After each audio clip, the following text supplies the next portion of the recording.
Понякога се връщаш не само заради мястото, а заради човека, който си бил.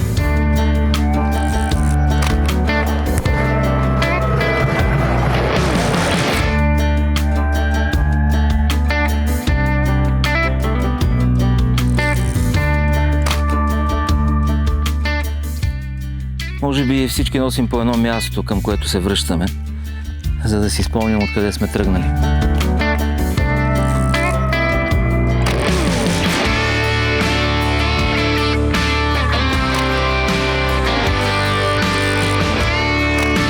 Понякога едно място те кара да си представиш музиката, преди да си извадил китарата.